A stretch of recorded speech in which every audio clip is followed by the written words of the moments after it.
This is Stephen Floats and Drop Beat Dad. Slight. I feel like I'm at the dentist's office. It's like this giant white light behind the camera. Well, it's just, I'm so sick of, like, the exposure just going, like, you know, super bright, super dark and stuff, so I wanted to be a little bit controlled here.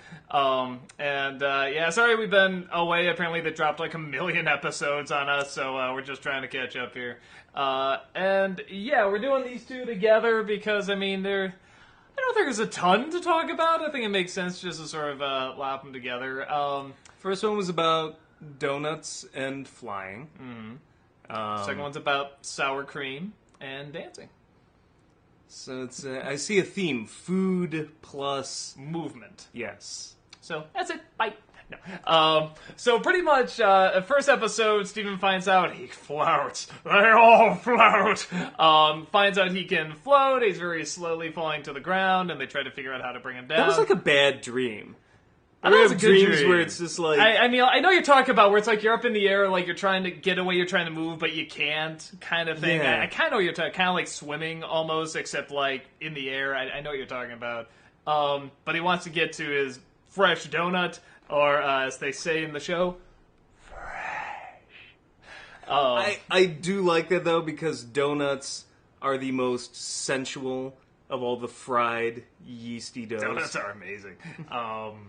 Yeah. So, no, a good donut phenomenal. should be like a sexual experience. Yes, I very much agree. And definitely creamy. Right down to there's a gooey hole that you can... Anyway.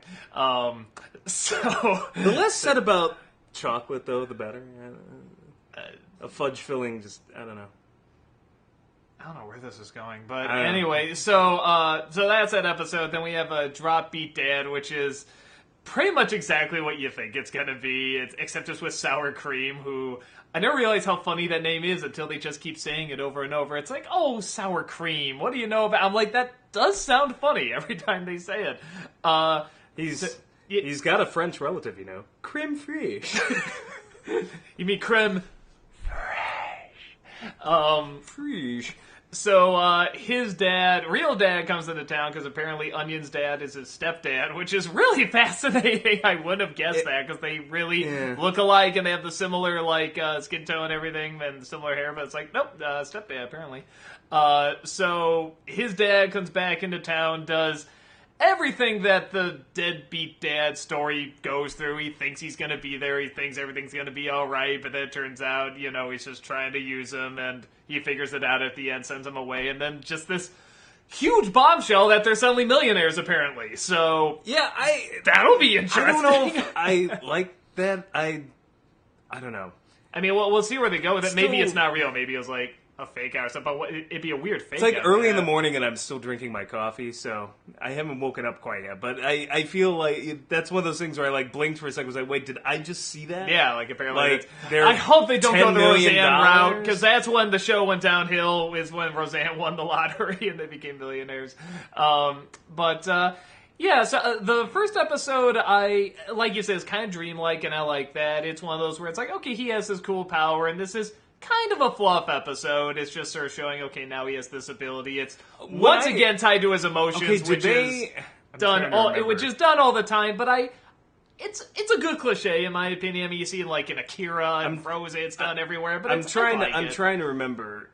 Is there a reason they didn't try to just pull him down? No, they tried. They tried weighing him down, but the weight wouldn't move him. I guess that just seems like overkill when I never saw them once just try to grab him by the legs and just pull No, but him again, the force won't move him. Force is not going to, whether it be pull or push, it's not I'm just saying him. it would have made more sense before dropping a fucking boat on him to just try to pull him down by the legs. Bottom line, it didn't work. So, once again, tied to his emotions, done to death, and if it was done in a lesser show or in a bad way, I'd be like, oh, come on, I'm sick of this. But they usually do it well, and he even makes the joke that it's like, just like all of my powers, for God's sake. I'll say one funny thing. My wife, before she went to work, she was watching a little bit of it, and at the line where he's trying to think of happy emotions, he says, Mom, and he goes, those emotions are complicated, and she goes and says, why is that complicated? Because she doesn't watch the show, and I'm just like, it's complicated. I tried explaining it. Just gonna have to trust us. Yeah, I tried explaining it, and I don't think I did a good job. She just sort of went, oh, okay. I will say this. The one thing I remember is the only time Ronaldo tried to do something useful, pouring that guac soda over the chips. Yeah. I'm like, all right, that actually made sense. I love the idea of the guac soda. I think that is very funny. Guacamole is sort of like the new red velvet. It's like, we always kind of go in these shifts. There's always like, I mean, pumpkin is always fall, but food trends. Yeah, there There's was always like, food trends. yeah, there was kind of clear stuff for a while, like with Crystal Cream-free. Pepsi. Yeah, then there was cookie dough that was everywhere, and then like red velvet was everywhere, and yeah, cupcakes. Now it's guacamole. Seems to the be teenies, all over the chocolate teenies, the apple teenies. Yeah, all the teenies. Yeah, so yeah, so I thought that was very funny, but everything else with the episode, while it's fine, I just felt like it didn't bring anything that new nor to a character that you really cared that much about. I mean, was anyone like, I want to know sour cream story? Well, what's going on with him, kind of thing. But I mean, it's fine. I mean, these stories of the deadbeat dad seem to be more and more common. And I always feel like somebody, like whoever's with writing all the dad hate, huh? No, I was gonna say, I get the feeling that the people that write these episodes, either went through something like that or know somebody that did something. It's just like, I really want to stick it to that asshole. I'm gonna write it around this asshole and make him kind of look like the villain and stuff like that. Which, I mean, don't get me wrong, there's plenty of deadbeat dads, there's deadbeat moms, there's deadbeat everybody. But this is deadbeats. Lot of deadbeats. But, yeah, I do kind of feel like this sort of story's done a lot where they think it's going to work and then they go back to their old ways. It's like, no, I should just cut it off. My favorite line was 80% of Germans have a career in DJing. Oh, that was musicians. No, I thought he said Germans. Maybe it's earlier. Maybe I was gonna say Germans. I don't even like if that's a joke. It's like surreal. German. But I thought it was Germans, but man. Oh, now everyone's gonna go back and be like, what was that joke? It makes sense if it's musicians. Germans doesn't make sense, but I kind of... Honestly, I thought funnier. Germans did make sense. Does it? That they're DJs?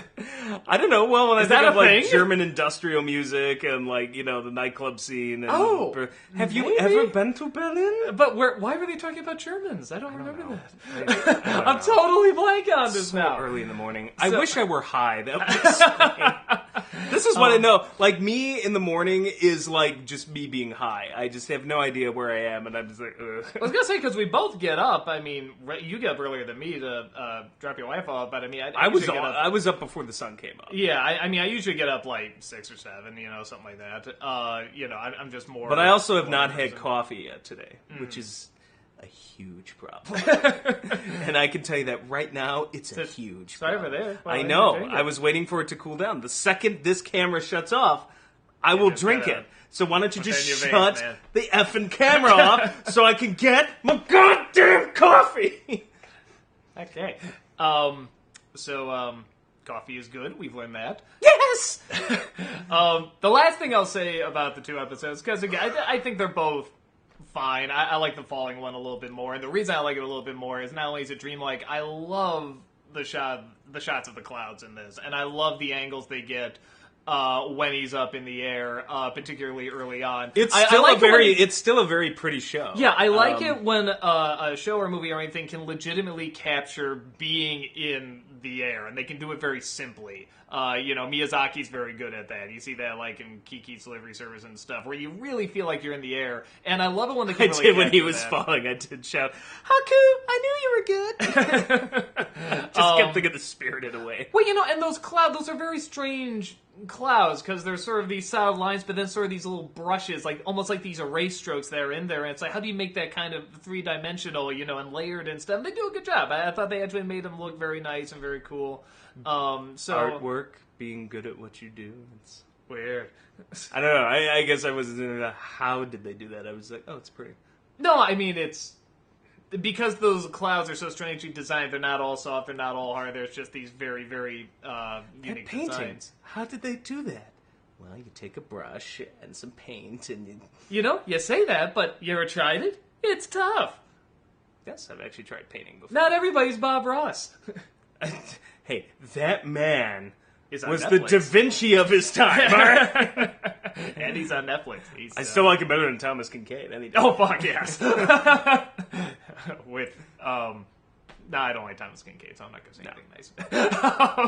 I don't know him. I just don't like his artwork. I'm sorry. The Master of Light. Yeah, maybe it's the hype. Maybe it's the fact that he, quote unquote, earned this, title. And it's like, I just always this is the Master of Light, really? See, Bob Ross didn't seem full of himself. It no, he seemed like, very kind. You know what? I want an excuse to get high and get other people to meditate by just painting whatever. And he was pretty decent at it. Yeah. And, he was very much like, whatever you want to do. I don't think he self-proclaimed himself anything, but again, we're getting really off topic. So. Whatever you want to do, if you want to paint your own happy little picture with a woman undressing that you're spying on her, then you can do that. People did so many parodies of that, and they're mostly very funny. But, yeah, so that's the 2 episodes. I know you want us to get to these other ones, because everyone's like, have you seen the newest episodes? All sorts of shit goes down, so, hopefully we'll get to even more shit going down outside of them becoming millionaires. I hope that goes okay. I mean, people seem to be talking positive about it, so hopefully it's good. But I mean, I always feel like that's usually not the best idea. But we'll see. The show has done a lot of good stuff, so maybe they get some good stuff. I'm getting coffee. He's getting coffee. I'm enjoying my coffee! He's enjoying his coffee.